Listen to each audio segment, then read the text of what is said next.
C'est l'heure du lunch au Carrefour familial Hochelaga, un organisme qui offre de l'hébergement, des cours et des loisirs aux plus démunis. Les politiciens, je les inviterais à venir passer une journée complète dans le centre comme ça. Une journée. Voir c'est quoi le vrai monde. Sur l'île de Montréal, selon Centraide, plus de 400 000 personnes vivent avec moins de 20 000 $ par année.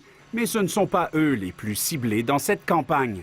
Nous avons annoncé une nouvelle mesure pour aider les familles à épargner pour leurs enfants, pour l'éducation. Nous sommes les seuls à avoir un vrai plan pour la classe moyenne. C'est clair que pour les deux partis qui sont le plus susceptibles de remporter la donne le 21 octobre, c'est la classe moyenne qui est au cœur de leurs préoccupations. On est un peu déconnecté du terrain. C'est sûr que les besoins sont grands. Là, c'est sûr que de ce temps-ci, la grosse problématique, c'est beaucoup les logements dans le quartier Hochelaga-Maisonneuve. Seulement à Montréal, 23 000 ménages attendent d'avoir accès à un HLM.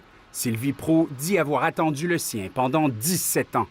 Catastrophique. Moi, ça fait 5 ans que je suis dans le quartier et tout ce que je vois qui se fait construire, c'est plus des condos que d'autres choses. Comme moi, je paye 700 $ de loyer par mois, puis là, je retire juste 1500 $ par mois. Un coup, c'était payé, il ne te reste pas grand-chose. Les jeunes travaillants qui veulent lâcher l'aide sociale pour tourner de l'aide, ils les aident pas assez, ça non plus. Les loger, ces personnes-là, ces jeunes-là. Le Frappru reproche aux deux grands partis de ne pas prioriser la construction de logements sociaux.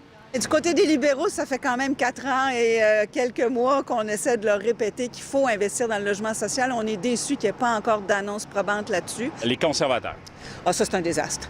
Je veux dire, les problèmes des gens pauvres n'existent absolument pas en matière de logement dans leur plateforme. Selon le Frappru, c'est le Bloc québécois et le NPD qui font la plus grande place au logement social dans leur plateforme. Le Parti vert propose quant à lui un revenu minimum garanti pour les plus démunis. Libéraux et conservateurs leur promettent plutôt des baisses d'impôts.